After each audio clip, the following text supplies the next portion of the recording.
MLC కవిత కీలక వ్యాఖ్యలు చేశారు. బీసీ రిజర్వేషన్ల కోసం ప్రభుత్వం తీసుకొచ్చిన ఆర్డినెన్స్ సరైందే అన్నారు. బీఆర్ఎస్ వాళ్ళు ఆర్డినెన్స్ వద్దని ఎందుకు చెప్తున్నారో అర్థం కావడం లేదన్నారు. తాను న్యాయ నిపుణులతో చర్చించాకే ఆర్డినెన్స్కు మద్దతు ఇచ్చినట్లు వెల్లడించారు. బీఆర్ఎస్ వాళ్ళు మెల్లగా తన దారికి రావాల్సిందేనని కవిత జోస్యం చెప్పారు. మరోవైపు ఎమ్మెల్సీ మల్లన్న నాపై చేసిన వ్యాఖ్యలకు బీఆర్ఎస్ స్పందించలేదని కవిత గుర్తు చేశారు. అది వారి విజ్ఞతకే వదిలేస్తున్నారని స్పష్టం చేశారు. ఆంధ్ర మంత్రి గారు బయటకు వచ్చేమో మేము బనకచెర్ల కడుతున్నాం, బనకచెర్ల మీద డిస్కషన్ అయిందని చెప్పిండు. ప్రెస్ ఇన్ఫర్మేషన్ బ్యూరో కేంద్ర ప్రభుత్వంలో కూడా బనకచెర్ల మీద డిస్కషన్ అయింది, ఆఫీసర్స్ కమిటీలో ఉంటుందని చెప్తున్నారు. ఇక ముఖ్యమంత్రి గారు బయటకు వచ్చేమో డిస్కషన్ కాలే అంటుండు. వీరి యొక్క గత చరిత్ర మనకు తెలుసు కదా. ఆయన పెట్టుకున్న ఓట్లు, ఆయన మాట్లాడిన మాటలు, ఆయన ఎగ్గొట్టినటువంటి రైతు బంధులు, రైతు భరోసాలు, కళ్యాణ లక్ష్మిలు అన్నీ మనకు తెలిసినాయి కదా. సో ఆయన చరిత్ర తెలుసు కాబట్టి ఖచ్చితంగా మన ముఖ్యమంత్రే, మన తెలంగాణ ముఖ్యమంత్రే అబద్ధం ఆడుతున్నాడని తేట తెల్లం అయిపోయింది అలా ప్రజల ముందట. అందుకే బలంగా చెప్తా ఉన్నాం, ఆయన రాజీనామా చేయాలి, ఆయన పదవిలో కొనసాగేటటువంటి అర్హతనే లేదు. ఒకటే మీటింగ్కి పోయినటువంటి ఆంధ్ర మంత్రి గారు బయటకు వచ్చేమో మేము బనకచెర్ల కడుతున్నాం, బనకచెర్ల మీద డిస్కషన్ అయిందని చెప్పిండు. ప్రెస్ ఇన్ఫర్మేషన్ బ్యూరో కేంద్ర ప్రభుత్వంలో కూడా బనకచెర్ల మీద డిస్కషన్ అయింది, ఆఫీసర్స్ కమిటీలో ఉంటుందని చెప్తారు.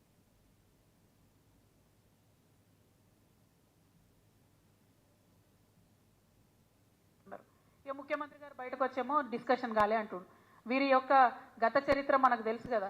ఆయన పెట్టుకున్న ఓట్లు, ఈ అంశంపై మరిన్ని అప్డేట్స్ని చీఫ్ రిపోర్టర్ శ్రీనివాస్ అందిస్తారు. శ్రీనివాస్, కవిత చేసిన వ్యాఖ్యల్ని ఎలా చూడొచ్చు? ఆవిడ కీలక వ్యాఖ్యలు చేశారు, బీఆర్ఎస్ వాళ్ళు నా దారికి రావాల్సిందేనంటూ వివరాలేంటి? గత కొన్ని నెలలుగా కవిత ఎమ్మెల్సీ, బీఆర్ఎస్ ఎమ్మెల్సీగా ఉన్న కల్వకుంట్ల కవిత రాజకీయ కదలికలు చూస్తే గనక ఆమె స్వతంత్రంగా వ్యవహరిస్తున్నారు. స్వతంత్రంగా భవిష్యత్తులో తన రాజకీయ భవిష్యత్తును సుస్థిరం చేసుకోవడానికి స్వతంత్రంగా వ్యవహరిస్తున్నారు. ఇందులో భాగంగానే పలు సందర్భాల్లో పార్టీ ఎజెండా కాకుండా, పార్టీ లైన్ కాకుండా తన సొంత లైన్లో మాట్లాడుతున్నారు, సొంత లైన్లో కార్యక్రమాలను నిర్వహిస్తున్నారు. సొంత కార్యక్రమాలను నిర్వహిస్తూ ఒక దిశానిర్దేశం చేస్తూ తెలంగాణ జాగృతిని యాక్టివ్ చేస్తున్నారు. అదే మొదటి నుంచి తెలంగాణ ఉద్యమం నుంచి ఉన్న తెలంగాణ జాగృతి ఎప్పుడైనా బీఆర్ఎస్ పార్టీకి అనుబంధంగా కార్యక్రమాలు చేసేది.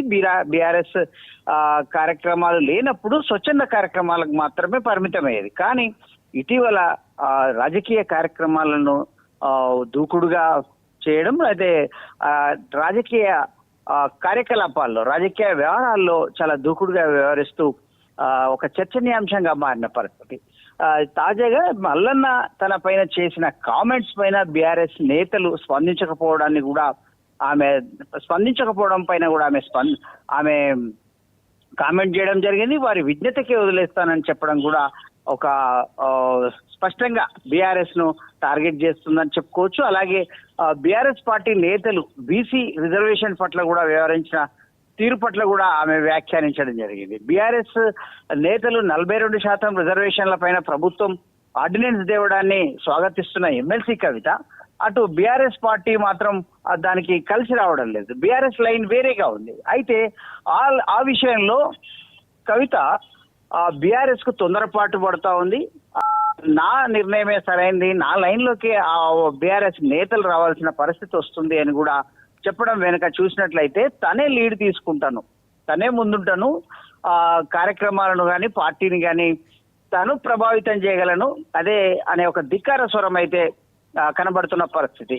ఆ బీఆర్ఎస్ పార్టీ లైన్ సరిగ్గా లేదు, దానివల్లనే ప్రజల్లో ఆదరణ తగ్గుతుంది అని భావిస్తున్నట్లు కూడా కనబడతా ఉంది. మొత్తం మీద బీఆర్ఎస్ పార్టీ శ్రేణులకు ఒక లీడ్ తీసుకునే పరిస్థితి, ఆ పార్టీని అటు పార్టీకి సమాంతరంగా కార్యక్రమాలు నడుపుతూ ఏ సమయం వచ్చినప్పటికీ కూడా తను స్వతంత్రంగా వ్యవహరిస్తూ లీడ్ చేయాలి, బీఆర్ఎస్ పార్టీ నేతలు కూడా తన లైన్కే రావాలంటే కనుక అనే మాటల్లో ఒక అర్థం వస్తుంది. తన లైన్ లో రావాలంటే తనే ఆశాజ్యోతిగా ఉన్నాను, తన విధానమే ప్రజలకు దగ్గరగా ఉంది, ప్రజల ఆదరణ పొందుతుంది తన విధానం అనే ఒక సూచన ప్రాయంగా సంకేతాలు అయితే ఇస్తున్న పరిస్థితి జ్యోతి.